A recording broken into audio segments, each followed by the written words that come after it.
Today, it's your boy JG Domination, and today we are here to talk about Oregon quarterback Justin Herbert. Of course, he was a senior last year, of course, declaring for the draft. Depending on who you ask, he's anywhere from quarterback 2 to quarterback 5. He's definitely somewhere in that range for a lot of people, including myself. Obviously, you see the title of the video and you're thinking, oh man, this dude's just going to tear into Justin Herbert. He doesn't like him, blah, blah, blah. And while that is partially true, that isn't the entire truth. I'll explain why I think he's being a little overrated in a sense, and yeah, let's just go ahead and get into it, I guess. When it comes to Justin Herbert, like, I get why people like him a lot. Obviously, he has the physical attributes that you're looking for. Like, you can't teach 6'5", you know what I'm saying? Like, obviously, he's got that going for him, but just flip on the tape, man. Whether he's facing a good team or like a mediocre Pac-12 team, like, regardless of who he's facing, man, like, he's gonna have the same inconsistent plays. He's gonna have the same fundamental mistakes. And the thing is, like, normally when you go to college, like, and you return for your senior year, you're supposed to get better. But I really didn't see that much improvement from Justin Herbert. I really didn't see him take that next step or take his game to the next level, like, Joe Burrow, obviously, or like Jalen Hurts. And you can make the argument for a lot of these quarterbacks, obviously, like, Jordan Love had a turnover riddled year. Granted, you can justify why. I mean, number one, he plays at Utah State.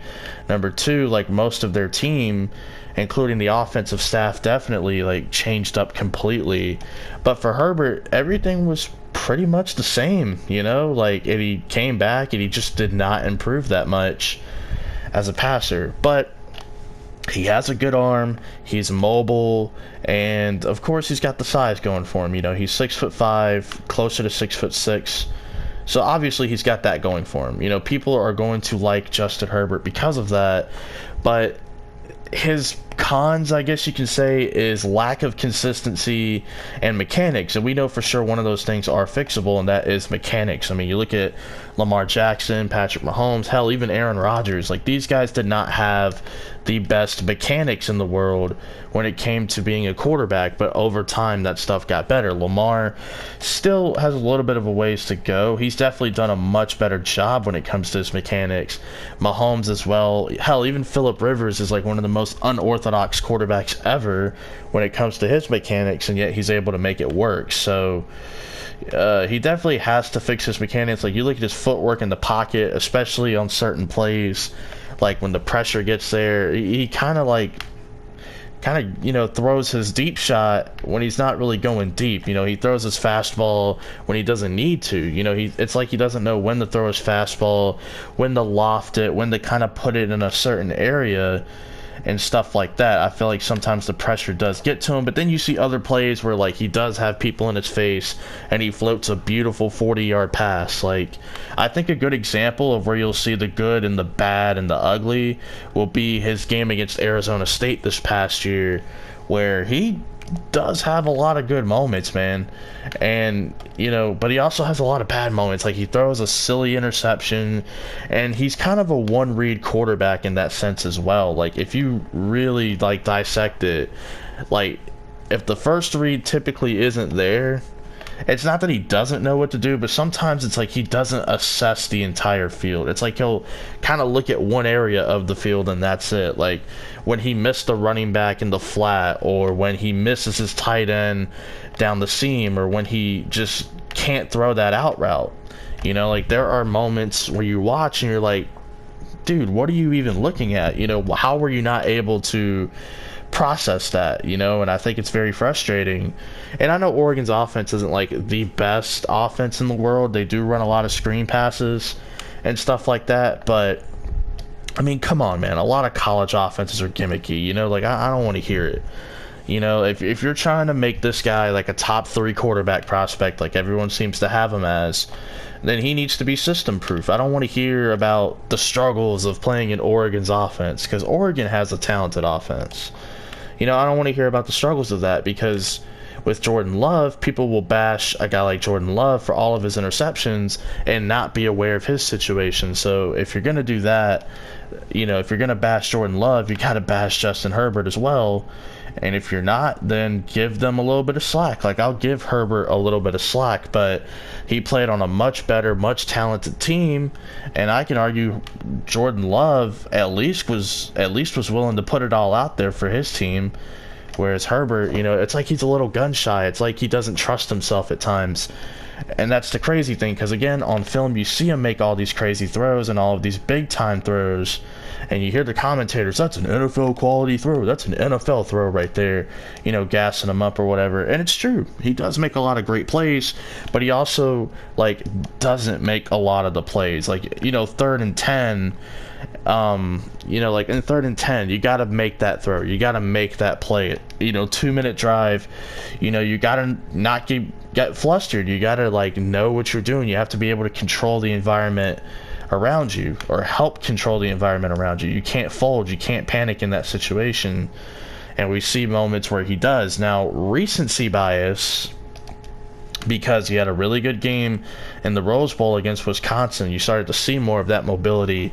His Senior Bowl, I'm going to be real, I don't put a lot of stock in the Senior Bowl completely, especially when it comes to quarterbacks. When it comes to other positions, a little bit. It does kind of matter, but when it comes to quarterbacks, it's all scripted. It's a glorified 7-on-7. You can't even run that many coverages and that many plays on defense. There's literally rules where it's like you can only run cover 2, cover 3, or cover 4. So it's basically like a guessing game.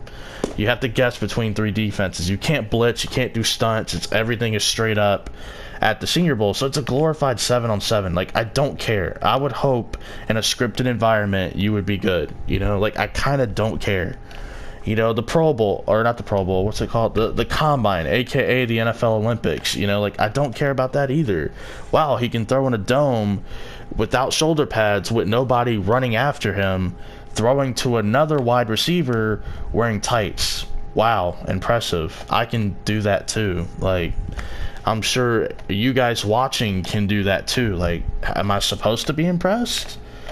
Am I really, like, what's my takeaway supposed to be? He can throw in shorts? Yeah, so can, like, all of us. I'm not really all that impressed. And then, like, Pro Day, I don't think they had a Pro Day, Oregon. I could be wrong. You know, like, a lot of teams didn't get to have a Pro Day because of what's going on in the country. Some teams did, and all I'm going to say is the Pro Day is kind of like the most overrated part about this process. Like, it's designed for you to be kind of comfortable. You know, you get to work out with your receivers, you get to run scripted plays, and you get to have scripted throws. You know which throws you're going to make. You know how many times you're going to have to make that throw. Like, it's hella overrated, and let me tell you why. Because you have guys like Johnny Manziel and Jamarcus Russell who, you know, everybody raved, or I shouldn't say everyone, but a lot of analysts and scouts raved about their pro days, saying it was like one of the best they've ever seen. And what did those guys do in the NFL? Oh, nothing. They're both known for being bust. And Teddy Bridgewater had one of the worst pro days ever, according to scouts and analysts. And he's the one that has a job. He's the one that ended up getting a second contract. Oh, yeah. So the guy who had the quote-unquote crappy pro day is the guy that's still in the NFL. Yeah, kind of weird, right? Listen, pro day doesn't really matter that much. Like, I don't have a takeaway for quarterback pro days. Yeah, for, like, linebackers, wide receivers, sure. You know, yeah, that stuff matters. But for, like, the quarterback, not really. Like, the film will speak for itself.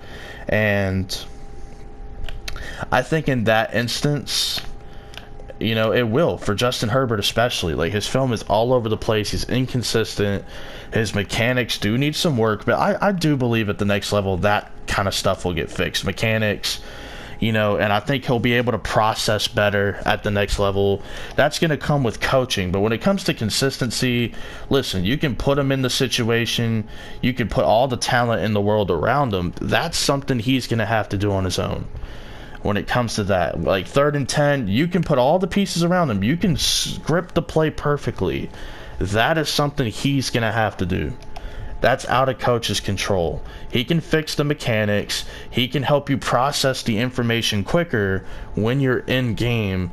But when it comes to being more consistent, when it comes to making that play on third down, when it comes to making that read on second and short where you don't have to take the deep shot, you can dump it off to your running back. You know, when it comes to stuff like that, that is the kind of variables that Justin Herbert will have to control on his own. Coach can't do nothing about that. Only you can control that. He can tell you what to do, but you got to go out there and do it. You know, like, for example, if I were a quarterback, and I'm not saying I'd be any good, I'm not really all that good of a quarterback, honestly. I'm okay, but I'm okay for a backyard quarterback. Let me put it like that. I'm just okay. You know, you can tell me, you know, how far I need to throw it, but it's up to me and my arm strength or lack thereof to actually put the ball on the money. You can tell me, okay, on this play, you need to hit receiver Z, but you need to pump fake it or whatever. Like, you can tell me what to do. That doesn't mean I'm actually going to go out there and be able to do it. Those are two different things. Like, I can tell you, you know, how to do something, but it's up to you to actually go out there and figure out how to do it, you know, and be out there to reenact whatever I just told you to do. So with Herbert, that's going to be his biggest challenge, is finding that consistency, and in the big moments or bigger moments and more impactful moments, he's going to have to come up big. I'm not saying he needs to make 100% of the plays, because let's be real, no quarterback makes 100% of the big plays, but he needs to, like, start getting that in his head, like, I gotta make this play, I gotta make this play, I can't let the team down. You know, he's got to get in that mindset, because you look at guys like, I know, and we're comparing to the, like, big play guys, you know, Russell Wilson, Deshaun Watson, Aaron Rodgers, Mahomes, hell, even Lamar to a certain extent, you know, excluding the playoffs, of course, because, you know, his playoffs haven't been too kind to him. Like, those quarterbacks make the plays. All those guys have the capability of putting their offense, you know, on their back and saying, hey, let's go out here and let's do this, you know. I'm going to go make the play. 3rd and 10, listen, I got you. You know, we're not going to get off the field. We're going to keep going. We're going to push. We're going to score. Like, those are the kinds of quarterbacks they are. Hell, even Drew Brees, Tom Brady, you know, all those great quarterbacks, those are the type of guys they are. They don't make the play every single time, but you trust them to do it because of how many times they've been able to do it. And I think Herbert has to get to that level if you ever want to consider him a great quarterback instead of a great quarterback prospect. He's going to have to show that at the next level. So for me, I'm a little afraid that a team will overdraft him in terms of value. I see him as a mid to late first round pick at quarterback, but we all know he'll go in the top 10. Somebody will trade up for him, or somebody will just get him. You know, maybe Miami gets him at 5, the Chargers get him at 6. Maybe the Jaguars are like, you know what, let's get a young guy in here, or a younger guy in here to compete with our other young guy, Gardner Minshew. You know, so that way it doesn't look like we're tanking for Trevor, you know, Trevor Lawrence out of Clemson. So that's a real possibility. And I'm just afraid someone's going to kind of reach for him. I think if a team like New England got him, I would be more confident in what Josh McDaniels can do with a big kid with that size and that athleticism. But again, we've seen this before, man. Mitchell Trubisky, for example, he's a great example. You know, Mitchell Trubisky has good size on him as a quarterback. He's not like a statue, and he's not like a 250-pounder, but he's got good quarterback size on him. And he's mobile as all hell, doesn't really use his mobility as much as you'd like him to, because when he uses it, he's actually not bad. Like, look at that game against the Cowboys. That was easily his best game of the year. Thanksgiving against Detroit, that was a pretty solid outing for Mitchell Trubisky. Like, when he uses his mobility, he's actually not a terrible quarterback. Like, in 2018, when he was running the football more, he wasn't terrible. He was kind of slightly below average, but he wasn't, like, the worst starter in the league, you know? You felt like you can truly win with him at times. And, you know, going back to college anyway, at North Carolina, he had one pretty good year, and he was one of those Senior Bowl quarterbacks who did good in a scripted environment. And at the combine, he was pretty solid. Pro day went well, interviews, blah blah blah, and the Bears draft him at 2nd overall. And what do you know? They traded for Nick Foles. All of a sudden, you fast forward to his year 4. That's the year he's entering. They trade for Nick Foles. There's an open quarterback competition, and honestly, I think they're just saying that, but they already know that Nick Foles won the competition. They already know he won because they traded for him. They're admitting defeat, but you know, the GM, Ryan Pace, who made the selection, has to stay face. He has to support his guy. But we all know Nick Foles already won the quarterback competition. It's not even a competition. He already won. It's just when Mitchell Trubisky screws up, you know, that'll pretty much confirm it. But we know Nick Foles already won, you know? But I think that's what's going to happen with Herbert. I feel like someone's going to overdraft him, and he's not going to end up in an ideal spot, and it's going to kind of hurt him. But if the team is smart, they'll build around him. They'll build up an offensive line. They'll go get him, you know, a tight end, unless that team has a tight end. They'll go get him a tight end. They'll get him a slot receiver, a good receiving back, and he'll be able to make it work. But I don't think he's going to be this great quarterback. You know, he's a good quarterback prospect, but I just don't think he'll have the potential to be a great quarterback. I think if he does reach his full ceiling, he'll probably be like a slightly above average to just kind of an average starting quarterback, which these days an average starting quarterback would be an above average starting quarterback like 10 years ago. So whenever you call someone average like me, like I typically refer to a guy like Derek Carr as average, it's not a bad thing. You know, people hear the word average and they're like, oh God, he's not good. But being an average starting quarterback in today's NFL is not a bad thing whatsoever. It's actually a pretty good thing, because if you're average, you're going to keep a job in the league no matter what, pretty much, unless they get an elite prospect who ends up being an elite quarterback, like Patrick Mahomes to the Alex Smiths of the world. You know, Alex Smith is kind of the poster child for what an average quarterback looks like. You know, mobile, he doesn't have a strong arm, but he's a smart quarterback. He's not going to put you in harm's way, but he's also not going to put it on the line as much. So he's not going to make the big play, but he'll make the smart plays. I think Herbert has to find the fine line between doing both at the next level. But he's got all the physical tools. It's just a matter of will he put it together. And that's why I made this video. I don't hate Justin Herbert. I hate how overhyped he has become, because if you actually look at the film, instead of the measurables, instead of what he did in shorts inside of a dome, instead of what he did in a scripted environment at the Senior Bowl, you'll know that he's inconsistent. Yeah, physically he looks great, but he lacks consistency. His mechanics need work. His tape is all over the place. You know, he's missing a little bit of that dog in him, that it factor, the thing that makes guys like Russell Wilson, Deshaun Watson, Aaron Rodgers, Patrick Mahomes, Lamar, Drew Brees, and Brady special. He's missing that. He does not have that in his bag yet, but he could, and I'm holding out for him. But pre-draft, not the biggest fan of him. But hey, I wasn't the biggest fan of Daniel Jones, and he's ended up being pretty decent.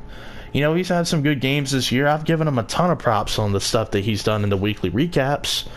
You know, whenever Mitchell Trubisky has a solid game, especially the one against Dallas, I gave him a ton of credit for that one, and that was a primetime game. So just because I don't like you pre-draft, or I'm not the highest on you, it doesn't mean I hate you. It doesn't mean I have it out for you. So let's just get that clear. But hopefully you guys enjoy. Let me hear your thoughts on Justin Herbert, and we're going to do more prospects, man. I plan on doing these videos moving forward as we enter draft time. You know, I'm excited. It's the only thing we really have to look forward to in the sports world right now when it comes to like new things happening. Hopefully we can get our leagues back, and this COVID stuff will just die and go away. But hopefully you guys enjoy, man, and peace out.